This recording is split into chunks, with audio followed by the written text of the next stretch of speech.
यह समाजशास्त्र विज्ञान के रूप में इसका नोट्स है। तो सबसे पहले आप हेडिंग डालेंगे विज्ञान का अर्थ। तो सबसे पहले एक डेफिनेशन है जो कि मार्टिनडेल की है, वो लिखिए। मार्टिनडेल के अनुसार विज्ञान का संबंध वैज्ञानिक पद्धति से है, किसी विशेष विषय सामग्री से नहीं, पूर्ण विराम, और फिर इन्वर्टेड कॉमा बंद कर दीजिए। फिर दूसरी डेफिनेशन है कार्ल पियर्सन के अनुसार, फिर इन्वर्टेड कॉमा, सभी विज्ञानों की एकता उसकी पद्धति में है, न कि उसकी विषय वस्तु में, पूर्ण विराम और इन्वर्टेड कॉमा बंद। फिर एक और डेफिनेशन है स्टुअर्ट चेस के अनुसार, फिर इन्वर्टेड कॉमा, विज्ञान का संबंध पद्धति से है, न कि विषय सामग्री से, पूर्ण विराम। फिर पैराग्राफ चेंज करेंगे और लिखेंगे अतः स्पष्ट रूप में यह कहा जा सकता है विज्ञान का संबंध किसी विशिष्ट प्रकार की विषय सामग्री से न होकर वैज्ञानिक पद्धतियों से प्राप्त किए गए क्रमबद्ध व व्यवस्थित ज्ञान से है, पूर्ण विराम। फिर आप हेडिंग डालेंगे, लिखेंगे विज्ञान की विशेषताएं डैश। फिर आपके स्क्रीन पे ये जो डायग्राम दिख रहा है इसको आप ऐसे ही बना लें। तो सबसे पहले बीच में लिखा है विज्ञान की विशेषताएं, फिर पहला पॉइंट है वैज्ञानिक पद्धति का प्रयोग, दूसरा है तटस्थ अवलोकन। ये जो पहले वाला ये एरो है इसको आप पूरा ऊपर तक बना लीजिएगा जैसे सब में बना है, ठीक है। फिर थर्ड पॉइंट है तथ्यों का विश्लेषण तथा वर्गीकरण। फिर फोर्थ है क्या है का वर्णन। फिर है कार्य कारण संबंध ज्ञात करना। उसके बाद है सिद्धांतों की परीक्षा तथा पुनर्परीक्षा। नेक्स्ट है भविष्यवाणी करने की क्षमता। तो इसको आप ऐसे बना लेंगे। फिर एक लाइन छोड़कर लिखेंगे समाजशास्त्र को हम विज्ञान कह सकते हैं क्योंकि इसमें उपरोक्त वर्णित विशेषताएं पाई जाती हैं, पूर्ण विराम। तो पहला क्या है, पहला है वैज्ञानिक पद्धति का प्रयोग, है ना, ये हेडिंग है। फिर आगे लिखेंगे वैज्ञानिक पद्धति का तात्पर्य एक ऐसी कार्यप्रणाली से है जिसमें वस्तुनिष्ठ आधार पर तथ्यों का संकलन किया जाता है, तत्पश्चात तथ्यों के आधार पर निष्कर्ष प्राप्त किए जाते हैं, पूर्ण विराम। फिर पैराग्राफ चेंज करके लिखेंगे समाजशास्त्र के अंतर्गत भी विभिन्न सामाजिक घटनाओं का अध्ययन चरणबद्ध तरीके से वस्तुनिष्ठता को बनाए रखते हुए किया जाता है तथा व्यक्तिनिष्ठ रहित निष्कर्षों को प्राप्त करने पर बल दिया जाता है। पूर्ण विराम। फिर दूसरा हेडिंग है तटस्थ अवलोकन। फिर इसमें लिखिए अवलोकन का अर्थ किसी तथ्य का सूक्ष्मता के साथ निरीक्षण करना होता है। यह अवलोकन अध्ययनकर्ता की स्वयं की भावनाओं, उद्वेगों, विचारों और पूर्वाग्रहों से पूर्णतया मुक्त होता है। पूर्ण विराम। फिर पैराग्राफ चेंज करेंगे।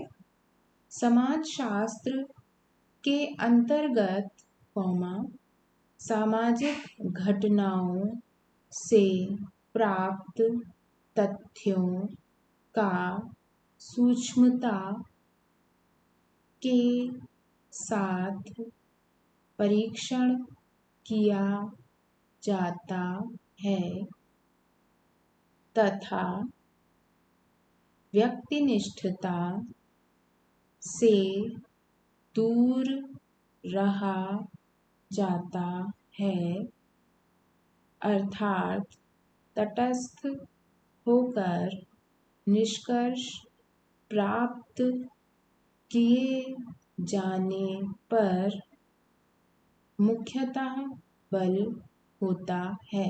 पूर्ण विराम।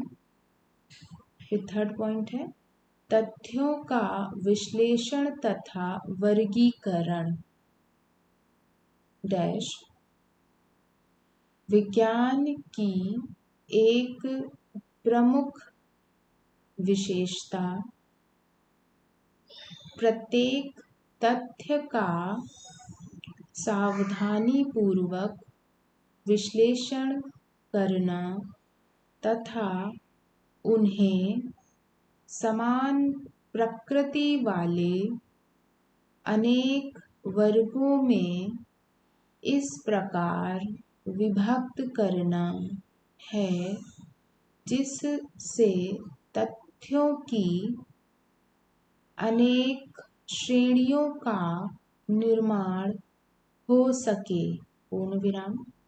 इन श्रेणियों के आधार पर तथ्यों तथा सूचनाओं का तुलनात्मक अध्ययन करने में सहायता मिलती है। पूर्ण विराम। फिर नेक्स्ट हेडिंग फोर्थ पॉइंट है क्या है का वर्णन।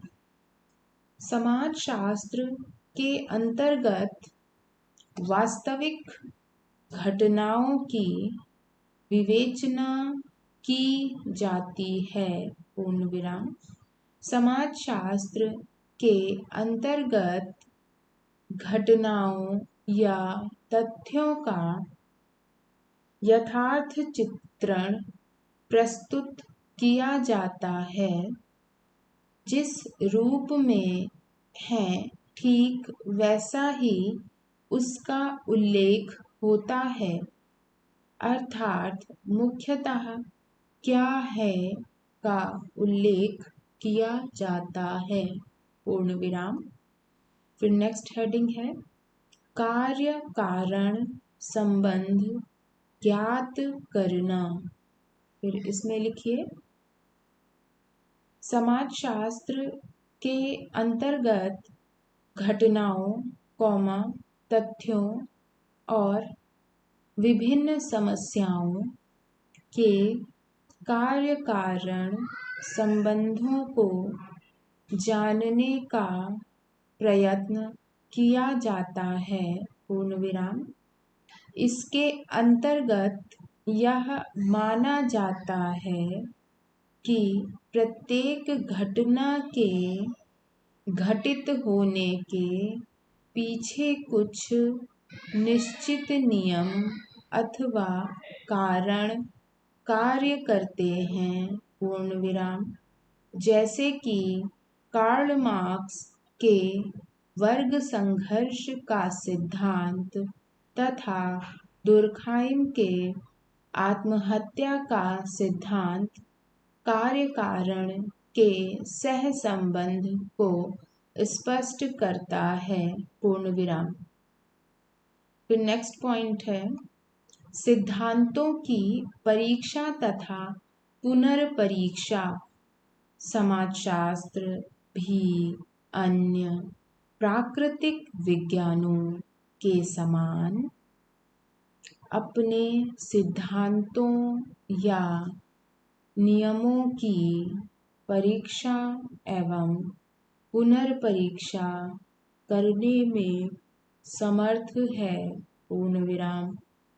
इसमें वैज्ञानिक पद्धतियों की मदद से तथ्यों का संकलन किया जाता है तथा इन तथ्यों की प्रामाणिकता की जांच भी संभव है। पूर्ण विराम। फिर दूसरा पॉइंट है भविष्यवाणी करने की क्षमता। इसके अंतर्गत लिखिए समाजशास्त्र में अपने वर्तमान ज्ञान भंडार के आधार पर भविष्य की ओर संकेत करने की क्षमता है। फिर पूर्ण विराम।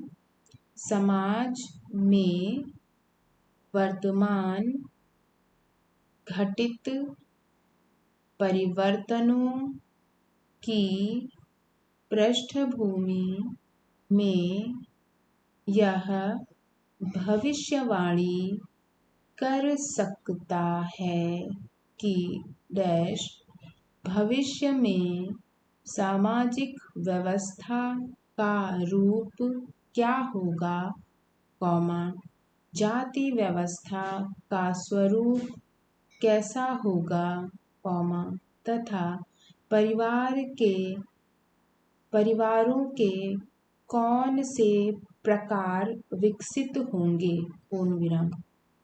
फिर पैराग्राफ चेंज करके लिखिए उपर्युक्त विवरण से स्पष्ट है कि कॉमा समाजशास्त्र में वे सभी विशेषताएं पाई जाती हैं जो किसी विज्ञान के लिए आवश्यक हैं। स्टीवर्ट एवं गिलिन के अनुसार कॉमा समाजशास्त्र एक विज्ञान है क्योंकि इसकी पद्धतियां और प्रवृत्तियां वैज्ञानिक हैं। पूर्ण विराम।